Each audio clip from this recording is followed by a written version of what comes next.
ये कहानी बदले की नहीं है। ये कहानी है एक परीक्षा की, एक पूरे राजवंश की आत्मा की, जहां सवाल सिर्फ ये नहीं था कि किसकी जीत होगी, बल्कि ये था कि धर्म बचेगा या सत्ता। जहां राजमहलों की दीवारें नहीं, बल्कि मनुष्यों के मन टूटने वाले थे। हस्तिनापुर की राजसभा उस दिन असाधारण रूप से सजी थी। सोने से मढ़े स्तंभ, रत्नों से चमकते सिंहासन और चारों ओर खड़े योद्धाओं की आंखों में गर्व और भय का मिश्रण। धूप की किरणें खिड़कियों से छनकर भीतर आ रही थीं, मानो स्वयं देवता इस सभा को देखना चाहते हों। लेकिन उस चमक के नीचे एक अंधकार धीरे धीरे जन्म ले रहा था। पासों की आखिरी चाल चली जा चुकी थी। युधिष्ठिर, धर्मराज कहलाने वाले वही राजा जो सत्य और न्याय की मिसाल थे, आज स्वयं को हार चुके थे। और जब मनुष्य स्वयं को हार देता है तो उसके पास दूसरों को दांव पर लगाने का क्या अधिकार बचता है। उसी क्षण शब्दों से अधिक भारी एक निर्णय लिया गया। दांव पर लगा दी गई द्रौपदी। सभा में सन्नाटा छा गया। ऐसा सन्नाटा जैसे समय स्वयं रुक गया हो। पक्षियों की आवाज तक थम गई। देवताओं की दृष्टि पृथ्वी पर टिक गई। अब मनुष्य क्या करेगा? क्या राजा धर्म को चुनेगा या सत्ता को? द्रौपदी को सभा में लाया गया। उसके चेहरे पर आंसू नहीं थे, उन आंखों में था अग्नि। वो रोई नहीं, वो गिड़गिड़ाई नहीं। उसने इतिहास से एक सवाल पूछा जो सदियों तक गूंजने वाला था। एक हारे हुए व्यक्ति को क्या अधिकार है किसी और को दांव पर लगाने का? यह सवाल सिर्फ युधिष्ठिर से नहीं था, यह सवाल था भीष्म से, जिन्होंने जीवन भर धर्म की रक्षा की शपथ ली थी। ये सवाल था द्रोण से, जो राजकुमारों को न्याय और नीति का पाठ पढ़ाते थे। और ये सवाल था उस सिंहासन से जिस पर बैठा था हस्तिनापुर का राजा धृतराष्ट्र। भीष्म जानते थे कि क्या सही है। उनका हृदय धर्म की ओर झुकता था, लेकिन उनका व्रत उन्हें सिंहासन से बांधता था। द्रोण जानते थे कि क्या न्याय है, लेकिन उनकी निष्ठा उन्हें मौन रहने को मजबूर करती थी। और धृतराष्ट्र आंखों से अंधे नहीं थे, पर उस दिन उनका मन अंधा था। जब सभा मौन रहती है तो अधर्म बोलता है, और उस दिन अधर्म की आवाज गूंज उठी। तभी आकाश से दिव्य प्रकाश उतरा, जैसे बादलों के बीच से कोई सूर्य जन्म ले रहा हो। कृष्ण की करुणा प्रकट हुई। द्रौपदी का चीर अनंतहीन हो गया। हर खींचे गए वस्त्र के साथ दिव्यता और बढ़ती गई। सभा में खड़े योद्धाओं के सिर झुकने लगे। लाज बच गई, स्त्री की गरिमा बच गई। लेकिन ध्यान से सुनो, कृष्ण ने कहानी खत्म नहीं की, उन्होंने इसे शुरू किया।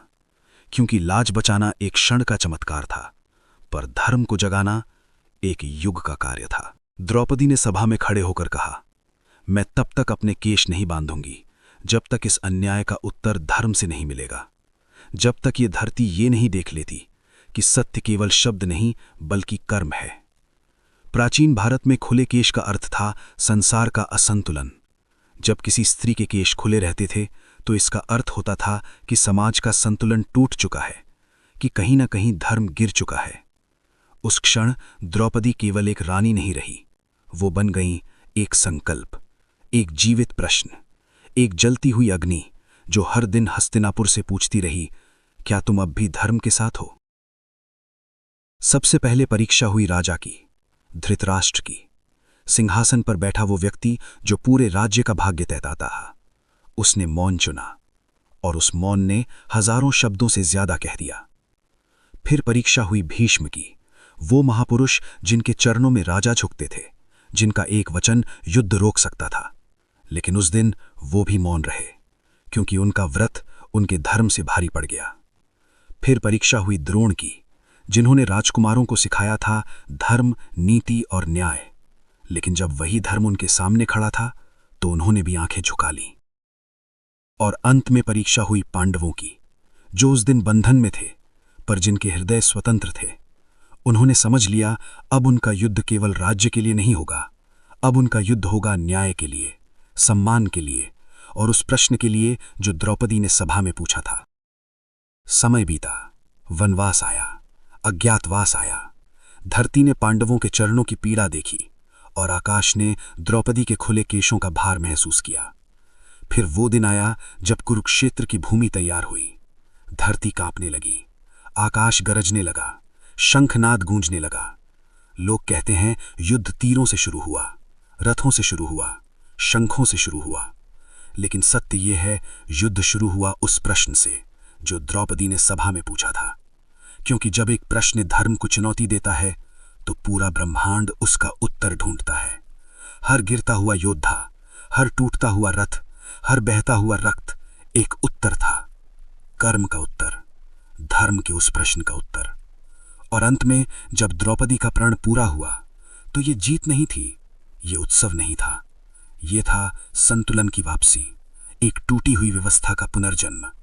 शास्त्र कहते हैं द्रौपदी केवल एक स्त्री नहीं थी, वो थी शक्ति, अग्नि से जन्मी और धर्म के लिए खड़ी। और जब शक्ति का अपमान होता है तो साम्राज्य गिरते हैं, राजवंश मिट जाते हैं और इतिहास एक नई कहानी लिखता है। इसीलिए ये कथा बदले की नहीं है, ये कथा है एक परीक्षा की, एक पूरे राजवंश की आत्मा की। और इस परीक्षा में हस्तिनापुर असफल हो गया, लेकिन शायद उसी असफलता से मानवता ने एक सबक सीखा कि सत्ता से बड़ा होता है धर्म और तलवार से भारी होता है सत्य। अगर आपको पौराणिक कथाओं के ऐसे छुपे हुए रहस्य पसंद हैं तो कृपया इस वीडियो को लाइक करें, शेयर करें और कमेंट में जय श्री कृष्ण लिखना ना भूलें। ऐसी ही और कहानियों के लिए चैनल को सब्सक्राइब करें। जय श्री कृष्ण।